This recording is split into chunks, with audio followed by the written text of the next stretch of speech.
Hello, everyone. This is Sirisha, and I host the Women, Career, and Life podcast. Just like you, I've traversed varied paths, stumbled a little, picked myself up, and learned a great deal on my journey. Many of us face similar questions, but we don't always get to have a conversation with our friends or peers. In this podcast, you will hear real stories that you can connect with on the challenges of navigating career and life. You must be wondering who I am. In my everyday life, I'm a career woman, a mom, and an avid reader. I'm also a road tripper, amateur gardener, and even a fashionista on some days. Join me and my guests as we have an open and honest discussion on career change, trade-offs, and working across boundaries. You get the idea. It's a perspective you simply may not hear anywhere else. Hello everyone, Happy New Year. In season 1, we talked about returning to work, leadership, career development, time management, and productivity. I'm really looking forward to kicking off season 2 today. Let's get started. I'm excited to have a guest host, Usha, join us in today's conversation. We're going to talk about mentorship, a topic Usha and I talk about often as we discuss our journey, the many people who have helped us, and strategies to advance our careers.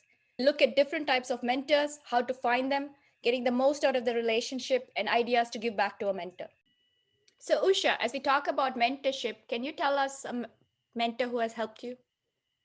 I started thinking of mentors only after I enrolled myself into a formal program in my first company. And that experience actually made me understand how a good mentor can be a catalyst for your career. I was in a new country, I was in a new group. It was a completely new team that I did not know anybody. And sometimes in the corporate, it's as good as going to a different company when you move groups and countries, right? And my mentor taught me so many things. She gave me ideas on how to connect with senior leaders, how to network within the team. And I can still hear her voice telling me, Usha, you just have to go up to people and have a conversation on how you can actually help them in the next opportunity that the company has. The worst thing they're going to say is no, but they will appreciate the initiative you're taking. I still remember that, and I remind myself every time I run into a new group. Another cool thing that she taught me was to apply SWOT analysis for your own career. It's so cool. We do it all the time on the job, but we never think of applying it for ourselves. And that gave me a lot of perspectives on how to think about my goals, how to utilize my experience for the opportunities that are probably going to present themselves. So, come to think of it, some of these things I would have figured out by myself, but it would have taken me 5 years to do it. Having a mentor actually helped me figure it out in that first 1 or 2 years when I made the transition. You were just talking about SWOT analysis. For our listeners, SWOT really is a 4 quadrant way to distill all your thoughts. It's talking about strengths, weaknesses, opportunities, and threats. And I've used it in a different context. I've used it for career just to map out where do I want to take my next step, maybe in the next year, the next 5 years. So it's kind of helped lay down my thoughts very clearly. And I've actually also used it for finances. As you think long term, what does it look like? Where are you set up? So it's been a great tool, and definitely we'll have resources and more mapping into our blog on this. So, Siri, my example was a formal program. What about informal relationships? How have you found or worked with informal mentors? I can think of two examples. Both of them I think of as sort of organic evolutions. The first mentor, I met her at these women's meetings we used to have, and I just gotten a new role with more responsibility. I had helped organize something for her in the past, so I asked her if she could meet with me. And we managed to meet for lunch every quarter, generally talking about our organization, how I was transitioning, how her organization was doing. And it's helped become a more stronger relationship where we meet now every month.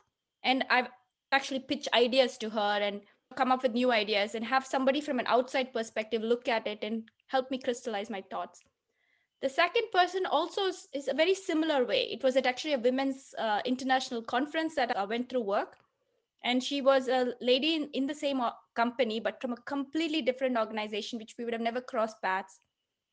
So at one of those formal dinners, we got chatting. And actually, the funny thing is, we didn't even talk about work so much as talking about our family and our kids. The kids were very close in age. So we got talking about balancing life, those sort of conversations that lend themselves there. And that's how that built. And similarly, set up a cadence and meet either once a quarter, once a month, and establish those relationships. What I found is You may not always click with your mentors. You have to find that right fit, but it's also about being trusting and being open, and it has to be kept within those bounds so that you can build that strong relationship. Also, in informal settings, it's not a place where you have to get along. It's natural. You meet people, and then over a period of time, you realize you have common interests, and that what takes you to that mentorship relationship.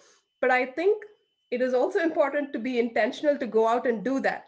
If I were to write a letter to my 21-year-old self, I would say do that more, not just to go and meet friends. Yes, you make friends, but when you consciously think of the fact that you may actually run into a mentor and or a relationship that could be beneficial to both of you, when you think of it that way, I think it actually helps. So for me, my note is that to take initiative more, and I have gone for many years sometimes without having that, and I think we spoke about it, you have done that as well, but now we're a little more intentional about it.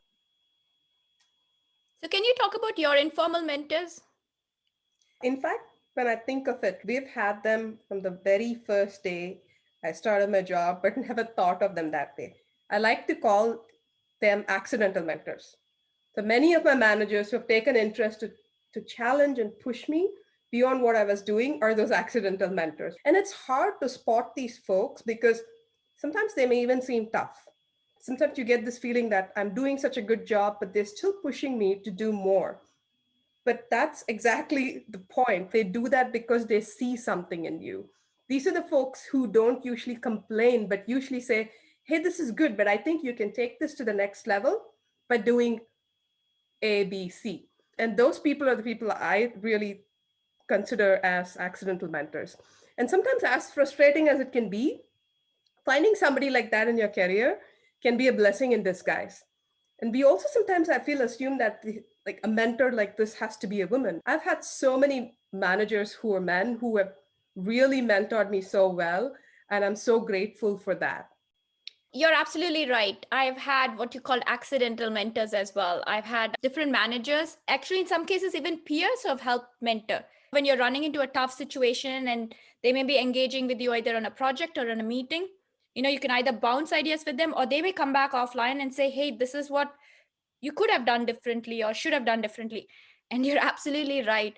It's very hard. In some ways, it's like feedback. It's hard to listen to it, but you have to listen to because they really were looking at it as you have the potential to do something more and take it in that spirit. So, Siri, we find mentors in many ways, but let's talk about how we can make that mentor relationship successful.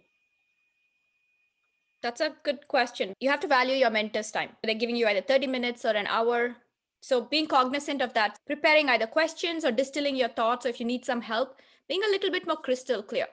Sometimes it might be even a presentation that you go. So, but definitely that needs to be care around that. And I have to tell you, I have not always done that. It's become something I've learned over time. So definitely invest in that portion as well. So you make the most out of your relationship. The other thing I've noticed about these relationships is that the more context you give your mentor on your near term, long term goals, the better they're able to help you. Or even if you don't have all that crystallized, even if you ask more specific questions, you actually get better answers. For example, we had a formal program in school and I was a mentor. One of the mentees would ask me very general questions like, how do you deal with change? What does balance mean to you?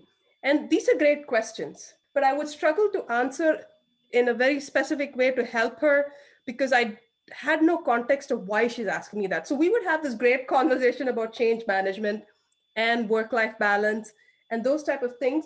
And we would go from that conversation, but I wasn't really sure if it was helping her move in a certain direction. So I feel like in times like that, if you have a little more specific questions and prepare ahead, it helps the mentor help you better. So Siri, let's switch topics here and talk a little bit about how to give back to a mentor. It doesn't have to be a one-sided relationship, right? Absolutely. So, two examples come to mind in the recent past. In one case, I saw a board position come across and I forwarded it to my mentor and basically had a discussion with her and if she was interested in board position. So, it lent itself to a very different conversation. To tell the truth, I don't know if she's applied for it or she's venturing out, but it helps you feel like you're also giving something back in the relationship. In another case, with the other mentor, she was having a problem that she was trying to solve in her group, and she asked if there were any solutions or ideas, that we were just bouncing around. About 6 to 9 months later, she acknowledged, saying that the discussion helped her create a framework in her organization that they were just able to fan out. So there are so many ways you can give back to your mentors. Even if you're new to a company or in a place, there might be things you have learned, you might know the technology. There are various avenues that you will be able to. And sometimes it might just be asking them, is there any help you need? And even that question might generate that discussion. Sometimes you can just give back by becoming a mentor too. I did it after my first formal program and continue to do it in some form or other. And I think all of us do pass it on. In every day at work, we do give back in some way. But another thing that I also think works is going back after many years and thanking your mentors, because sometimes their advice takes years for you to apply and reach your goals. And going back and remembering them after many years is probably all that they need. Like somebody saying thank you, that makes their day. In all honesty, I feel like I don't do this enough. I help people all the time on a day-to-day basis, but I don't necessarily go back and say thank you enough. I thank them enough then, but I think I should do that more. That's my takeaway from our episode today. Absolutely. We should remember to go back and thank our mentors. They all have a significant impact on our careers and in life in general. Today on our episode, we have talked in depth about mentorship. Usha, can you leave our listeners with some food for thought as we wrap up this episode? Three things come to mind as I think of today's conversation. The first thing, mentors come in all forms and shapes.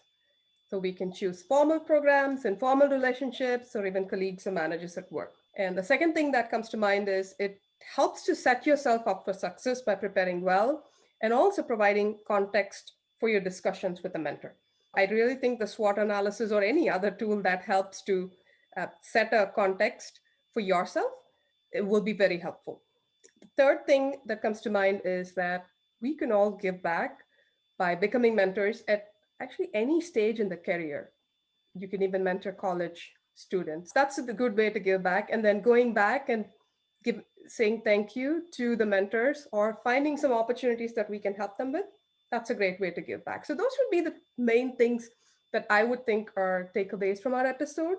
So go ahead, try the SWOT analysis or find a mentor if you don't have one, or even volunteer to be a mentor. Just don't swim alone, especially if you're going through a big change in life or at work. I hope you enjoyed today's episode. Tune in every other Wednesday to catch the next episode. If you think a friend may benefit from this, please share this podcast with them. All the resources we talked about are also available on my website, womencareerandlife.com. Please like, subscribe, and leave us a review on your favorite podcast platform. I would love to hear from you about your stories and your journey. You can reach me on my blog, Twitter, Instagram, or Gmail at Women, Career and Life. Until next time, this is Sirisha signing off. Remember, there are infinite possibilities to drive change in career and life. Which will you choose to make a reality today?